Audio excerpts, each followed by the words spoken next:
Episode की शुरुआत में एक भावात्मक मोड़ आता है जब पराग प्रार्थना को देखकर कहता है कि उसने हमेशा यह सोचा था कि वसुंधरा कोठारी का बेटा कभी भी हार नहीं मान सकता, लेकिन आज उस बेटे ने प्रार्थना के पिता के सामने हार मान ली है और जीत केवल प्रार्थना के प्यार की हुई है। यह बात सुनकर प्रार्थना की आंखें भर आती हैं और वह भावुक होकर पराग का धन्यवाद करती है।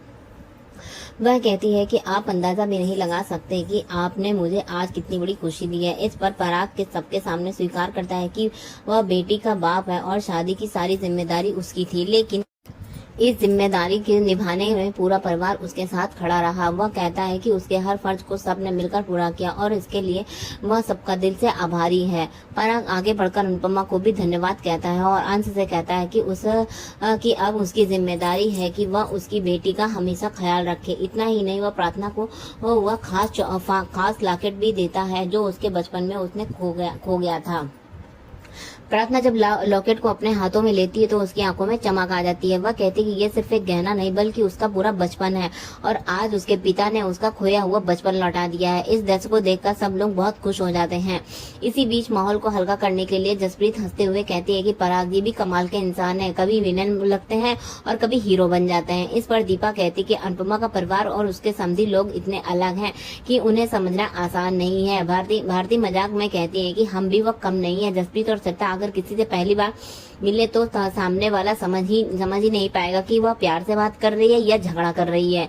पराग अपनी बात जारी रखते हुए अपने अनुपमा से कहता है कि वह हमेशा उनके घर घमंड लेकर आया था, लेकिन आज पहली बार जज्बात लेकर आया है। अब तक यहाँ का एक अमीर व्यापारी आता था, लेकिन आज एक पिता खड़ा है। वह मानता है कि उनकी नाराजगी शायद हमेशा बनी रहेगी, लेकिन किसी भी शिकायत या नाराजगी से बेटी के रिश्ते से बड़ी नहीं हो सकती है। उसके चेहरे पर उदासी उतर आती है और वह कहता है कि सबसे बड़ी शिकायत उसे खुद से है, क्योंकि उसने अपनी बेटी के लिए गलत जीवन साथी चुना था।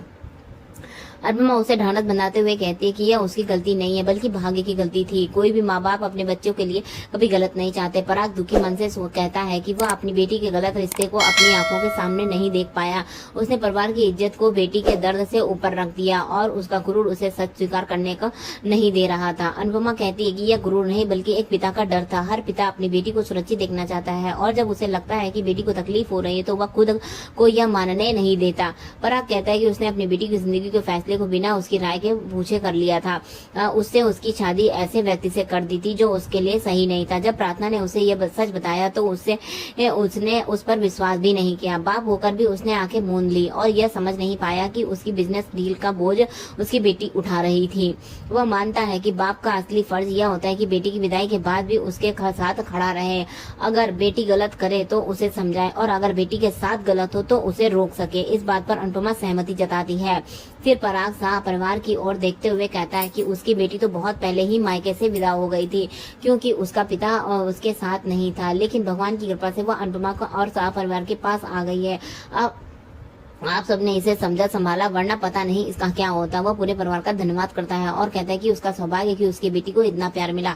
वह अनिल और मीता को प्रार्थना के जन्म का किस्सा याद दिलाता है। अनिल हंसते हुए बताता है कि उस दिन वे इतने खुश थे कि अस्पताल वालों ने उन्हें बाहर निकाल दिया था क्योंकि वे लगातार नाचते जा रहे थे। यह सुनकर सबकी आंखें खुशी में और नौस्टला जाती हैं, दोनों आ जाते हैं। पराग प्रार्थना से कहता है कि उसकी चिंता उसे हमेशा रहेगी, लेकिन अब उसे विश्वास है कि अनुपमा अंश और पूरा शाह परिवार उसे प्यार और सम्मान देंगे। वह कहता है कि वह बेटियां सचमुच बहुत किस्मत वाली होती है जिसके मायके से ज्यादा उस प्यार ससुराल में मिलता है। प्रार्थना भावुक होकर मुस्कुराती है और कहती है अपने पिता की ओर देखती है और पराग उसे समझाते हुए कहता है कि ख्याति और मोटिबा का गुस्सा भले ही अभी शांत ना हुआ हो, लेकिन इसका मतलब यह नहीं कि वह उसका घर नहीं है। वह जब मायके आना चाहे आ सकती है और अपने दिल की हर बात खुलकर कह सकती है। पराग रुककर गहरी सांस लेता है और कहता है कि आज तक यह शब्द कभी नहीं कहे, लेकिन आज कह रहा हूँ, पापा तुम्हारे साथ हैं। इन शब्दों को सुनकर प्रार्थना की आंखें भर आती हैं और उसका चेहरा खिल उठता है। अनुपमा भावुक होकर कहती है कि हर बेटी इन चार शब्दों का इंतजार करती है। अगर मायके वाले विदाई के समय ही बेटी से यह कह दे कि पापा तुम्हारे साथ हैं तो उसकी जिंदगी का बहुत कुछ बदल सकता है। यह पल पूरे घर को भावुक कर देता है। तभी सभी महसूस करते हैं कि रिश्तों का असली आधार सिर्फ प्यार और अपनापन नहीं, जिससे शब्दों में बांधा नहीं जा सकता।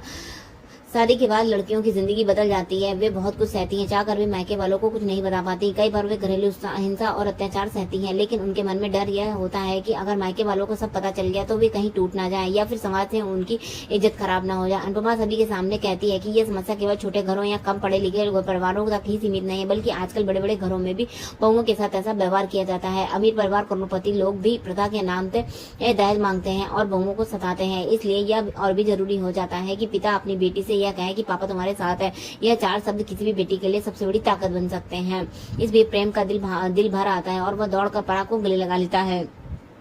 आंखों में आंसू लिए वह कहता है कि मुझे आप पर गर्व है। राही इस बार भावु को पल को कैमरे में कैद कर लेती है। फिर प्रेम और प्रार्थना दोनों मिलकर कहते हैं कि हमारे पापा दुनिया के सबसे अच्छे पापा हैं। यह सुनकर पराग की आंखें चमक उठती हैं और वह भावुक होकर दोनों को अपनी बाहों में समेट लेता है। यह दृश्य पूरे माहौल को और भी भावुक कर देता है। राही इस पल की तस्वीर लेती है ताकि यह हमेशा याद उनके पास रह सके। सब लोग धीरे धीरे अंदर जाने लगते हैं, लेकिन अनुपमा के दिल में एक बेचैनी होती है। उसे लगता है कि पराग इस समय बहुत अकेला है और उधर पराग अपनी गाड़ी के पास पहुंचकर खुद को रोक नहीं पाता और फुट फुट कर रोने लगता है। एक बाप के दिल में छिपा दर्द बाहर निकल आता है। दूर से अनुपमा यह सब देख रही होती है। वह सोचती कि चाहे गरीब हो या अमीर, बेटी का बाप है हर जगह एक जैसा ही होता है। बेटी की विदाई के समय उसका दिल वैसे ही भर आता है जैसे उसके आंसू वैसे ही बहते हैं। अमीरी गरीबी से फर्क नहीं पड़ता। कुछ देर बाद अनुपमा उसके पास जाती है। पराग उसे देखकर तुरंत खुद को संभालने की कोशिश करता है, लेकिन अनुपमा उसके पास बैठकर कहती है कि मन हल्का करने का अधिकार हर किसी को है, चाहे वो मर्द ही क्यों ना हो। रो लेने से दिल का बोझ हल्का हो जाता है, इसलिए आप खुद को रोकिए मत। पराग थोड़ा असहज हो जाता है और लेकिन उसके भीतर का दर्द उसे चुप रहने नहीं देता और वह रोने लगता है। अनुपमा उसे सांत्वना देती है और कहती है कि प्रार्थना मेरी भी बेटी है। आपने और ख्याति जी ने उसे बहुत अच्छे संस्कार दिए हैं। पराग धीरे धीरे खुद को संभालता है और उसके चेहरे पर गहरी थकान और हल्की सी मुस्कान नजर आती है। अनुपमा उसे भरोसा दिलाती है वह इसे इस बार में भी कुछ न कुछ कहेगी। पराग उसकी ओर देखकर धन्यवाद कहता है। अनुपमा भी पलटकर धन्यवाद देती है और कहती है कि आपके आने से प्रार्थना बेहद खुश हो गई है। आपने आज सिर्फ अपनी बेटी ही नहीं बल्कि पूरे परिवार को राहत दी है। आपके आने से बहुत कुछ ठीक हो गया है। तभी अनुपमा की नजर पराग की गाड़ी में रखी गणपति बप्पा की मूर्ति पर जाती है। वह हाथ जोड़कर प्रार्थना करती है कि पराग भी आंखें बंद कर भगवान का हाथ जोड़ते हैं और दोनों के दिलों में यह विश्वास जगता है कि बप्पा सब कुछ ठीक कर देंगे। इस भावुक और सकारात्मक पल के साथ एपिसोड खत्म होता है, लेकिन अगले आने वाले एपिसोड की झलक में दिखाया जाएगा कि शाह परिवार जन्माष्टमी का उत्सव मनाने के लिए तैयारी करता है। चारों ओर खुशियां हैं, ढेर सारी सजावट है, कान्हा जी के जन्मदिन की माहौल है। लेकिन इस बीच के राही का गुस्सा सामने आता है। वह अनुपमा से कहती है कि हमेशा यही दिखाना चाहती थी कि आज अनु से बहुत प्यार करती है, लेकिन सच्चाई यह है कि आप सिर्फ अपने आप से प्यार करती हैं। आप कभी अच्छी मां नहीं बन पाई।